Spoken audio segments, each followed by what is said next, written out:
Merci de visionner cette vidéo de Zakir Naik traduite en français par notre chaîne Sakinadine. Nous vous souhaitons un bon visionnage. Dans le domaine de l'hydrologie, nous apprenons à l'école le cycle de l'eau. Ce cycle que nous découvrons à l'école a été décrit pour la première fois en 1580 par Sir Bernard Palissy. Nous apprenons que l'eau s'évapore des océans, se transforme en nuages, que ces nuages se déplacent, montent, se condensent, et que l'eau retombe ensuite sous forme de pluie, retournant dans les océans pour compléter le cycle.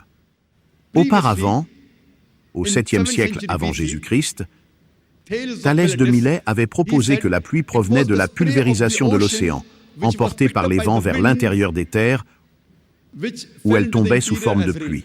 À cette époque, les gens ne comprenaient pas l'origine des pluies, ni des eaux souterraines. Ils pensaient que c'était l'esprit de l'océan qui était emporté par les vents et tombait à l'intérieur des terres sous forme de pluie. Les gens ne savaient pas d'où provenait l'eau souterraine. Même à l'époque de Platon, que lorsque l'eau tombait, elle s'écoulait par un passage secret dans les océans, appelé Tartare. Les gens ne savaient pas par où l'eau provenait. Certains croyaient également que c'était la pression des vents sur l'eau qui forçait celle-ci à pénétrer sous la surface. Jusqu'au XVIIe siècle, des penseurs éminents comme Descartes croyaient encore à ces théories.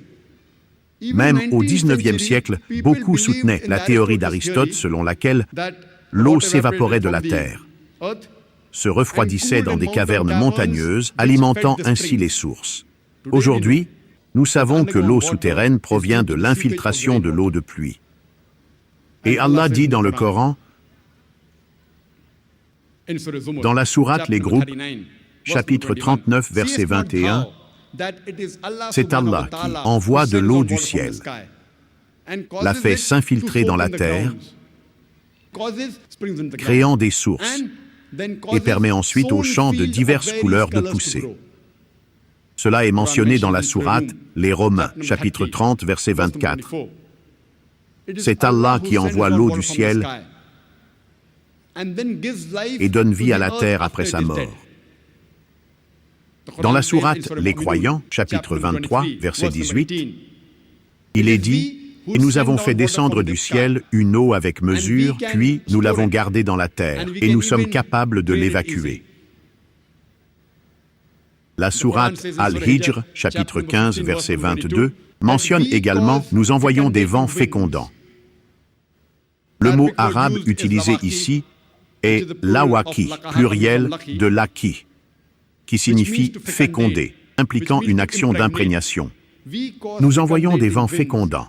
Nous faisons en sorte que les vents imprègnent, puis l'eau tombe du ciel. Aujourd'hui, la science a confirmé que les vents transportent les pollens, fécondant ainsi les nuages. Ensuite, les nuages se joignent, produisent des éclairs, et l'eau tombe du ciel. Un message similaire sur l'hydrologie est mentionné dans la sourate La Lumière, chapitre 24, verset 43.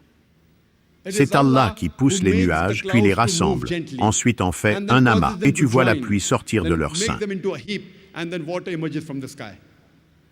Dans la sourate Les Romains, chapitre 30, verset 48, il est dit qu'Allah fait s'élever les nuages, les fragmente, et que l'eau tombe ensuite du ciel.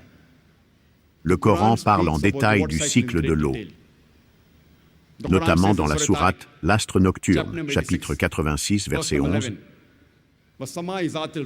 qui mentionne « par le ciel qui renvoie la pluie ». En plus de protéger la terre des rayons nocifs, le ciel renvoie également l'eau évaporée vers la terre. En plus de refléter tous les rayons dangereux et indésirables vers l'espace, il renvoie également l'eau évaporée des océans vers la terre. Le ciel renvoie l'eau sur la terre. Dans la sourate La Lumière, chapitre 24, verset 43, il est écrit que l'eau tombe du ciel à partir de montagnes de nuages. Lorsque nous voyageons en avion, nous pouvons observer ces nuages en dessous, apparaissant comme des montagnes de laine. Nous voyons que c'est comme une montagne de laine les nuages apparaissent comme des montagnes. Imaginez que le Coran a mentionné cela il y a 1400 ans. Le Coran décrit le cycle de l'eau en détail dans de nombreux versets. En plus de ceux cités, d'autres mentions se trouvent dans la sourate Les Murailles, chapitre 7, verset 57, la sourate Le Tonnerre, chapitre 13, verset 17, la sourate Le Discernement, chapitre 25, versets 48 et 49, la sourate Le Créateur, chapitre 35, verset 9, la sourate Yassine, chapitre 36, verset 34, la sourate L'Agenouillé, chapitre 45, verset 5, la sourate Kaf, chapitre 50, verset 9 à 10, la sourate L'Événement, chapitre 56, versets 67 à 70, et la sourate La Royauté, chapitre 67, verset 30. On pourrait donner une conférence entière sur l'hydrologie et le cycle de l'eau en se basant uniquement sur les versets du Coran. La contemplation du cycle de l'eau tel qu'il est décrit dans le Coran invite à une profonde réflexion sur la perfection de la création divine. Chaque étape, de l'évaporation des océans à la formation des nuages, puis à la pluie qui nourrit la terre, témoigne d'une orchestration minutieuse. Ces phénomènes, que nous observons quotidiennement, ne sont pas le fruit du hasard, mais des signes clairs de la sagesse et de la puissance infinie d'Allah. Comment ne pas être émerveillé par cette précision? Les vents qui transportent les graines et les pollens, les nuages qui se rassemblent pour déverser la pluie, tout cela répond à une harmonie parfaite que l'homme commence à peine à comprendre. Lorsque nous levons les yeux vers le ciel et observons les nuages qui ressemblent à des montagnes suspendues, nous voyons non seulement un spectacle visuel, mais aussi une preuve manifeste de la miséricorde d'Allah. Ces nuages, qui pourraient sembler si imposants et inaccessibles, apportent la pluie qui revivifie la terre et nourrit les êtres vivants. C'est un rappel puissant que, malgré notre technologie et nos connaissances, nous restons totalement dépendants des bénédictions d'Allah. Réfléchir à ce miracle quotidien, c'est reconnaître l'omnipotence de notre Créateur et renouveler notre gratitude pour les dons inestimables qu'il nous offre. Si vous avez visionné cette vidéo jusqu'au bout, merci de la partager si elle vous a plu afin de nous aider à la transmettre au plus grand nombre. N'hésitez pas aussi à commenter si besoin. Cela nous intéresse d'avoir vos impressions ou avis. N'hésitez pas à parcourir notre chaîne afin de voir les différentes vidéos que l'on propose. Nous vous proposons des vidéos de Zakir Naik en français, mais aussi des vidéos animées sur des sagesses du Coran pour les petits et les grands. Vous pouvez également parcourir les différents onglets, afin de retrouver vos contenus préférés sous forme de playlist.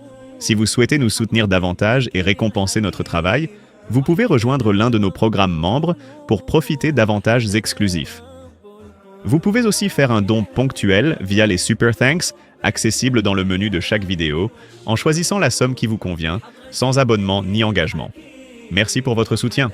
Pour finir, si vous avez apprécié cette vidéo, merci de vous abonner à notre chaîne pour ne rien rater des prochaines vidéos et pour nous soutenir. À une prochaine vidéo, Inch'Allah.